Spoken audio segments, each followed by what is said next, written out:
안녕하세요. 행정에이전트 대표 이천호 행정사입니다.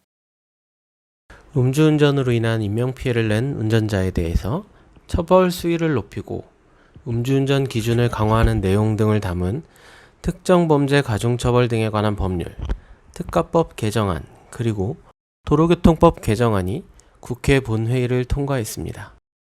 이른바 윤창호법.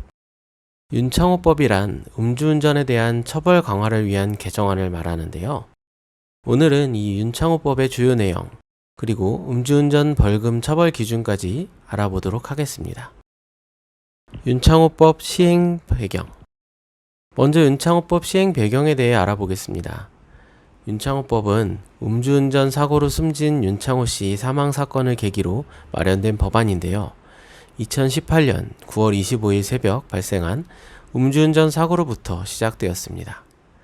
윤창호 씨는 고려대 재학 중 입대를 한 뒤 휴가를 받아 친구들과 만나던 중이었습니다.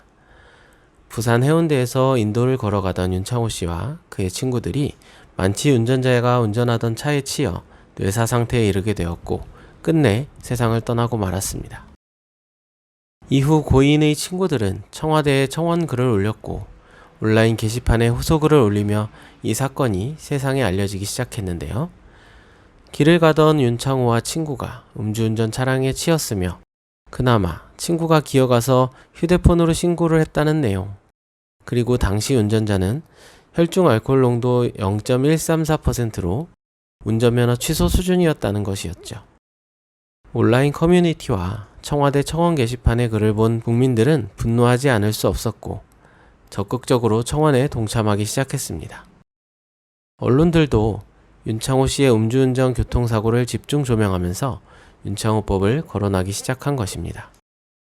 만취 상태로 자동차를 운전한 음주운전자는 당시 상황을 기억도 못한다고 전해지며 또 한 번 국민들의 공분을 샀고 윤창호 씨의 친구들은 인터뷰에서 가해자와 동승자 모두 멀쩡하면서도 사과는커녕 연락도 하지 않았다고 문제를 제기했죠. 일이 진행되는 과정에서 법안 발의를 한 의원이 음주운전에 적발되는 불상사도 있었지만 법안 추진을 위한 노력은 계속되었습니다. 대통령께서도 윤창호 씨 사건에 대해 음주운전 처벌을 강화하도록 바란다는 입장을 밝히기도 했는데요. 이것은 국민청원 중에서 처음으로 대통령이 직접 언급한 사건인 것입니다. 이후 결국 윤창호법으로 불리는 특가법 개정안이 본회의에서 의결을 통과했습니다. 이 법안의 개정으로 앞으로는 음주운전이 살인죄와 동일한 개념으로 생각되어야 한다는 개념 전환이 이루어질 전망입니다. 기존 음주운전 벌금 처벌 기준. 윤창호법 주요 내용 중 음주운전 벌금 처벌 기준 알아보고 있습니다. 우선 기존의 음주운전 벌금 처벌 기준에 대해 알고 넘어가야 되는데요. 음주운전 처벌에 대해서 두 가지로 생각하셔야 하는데 하나는 벌금, 징역 등의 형사처벌과 또 하나는 운전면허 정지, 취소 등의 행정처분입니다. 음주운전 벌금 기준 역시 기존에는 혈중 알코올 농도에 따라 0.05%부터 벌금이 나왔던 것이 변화된 것이죠. 윤창호법 주요 내용 핵심 정리.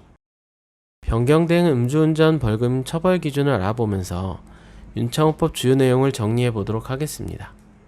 가장 크게 변경된 부분은 역시 음주운전 사망사고 처벌입니다. 기존에 1년 이상 징역이었던 것이 최고 무기징역까지 가능하게 된 것이죠.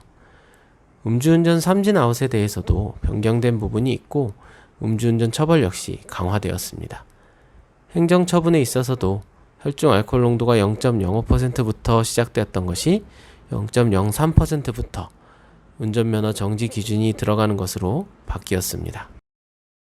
오늘은 행정에이전트와 함께 윤창호법 주요 내용 핵심 정리, 음주운전 벌금 처벌 기준에 대해 전해드렸는데요. 처벌이나 단속 여부를 떠나서 술을 한 잔이라도 마셨다면 절대 운전을 하지 않는 것이 좋겠죠. 단 한 번의 잘못된 판단이 나뿐만 아니라 다른 누군가의 생명까지 위협할 수 있으니까요. 그럼 오늘도 모두 안전운행 하시길 바라겠습니다. 행정에이전트는 다양한 경험과 전문적인 지식을 바탕으로 언제나 여러분의 편에서 함께하고 있습니다. 네이버에서 행정 에이전트 또는 이천호 행정사를 검색하시면 다양한 사례를 만나보실 수 있습니다. 결정적인 순간 최고의 선택, 행정 에이전트가 함께하겠습니다.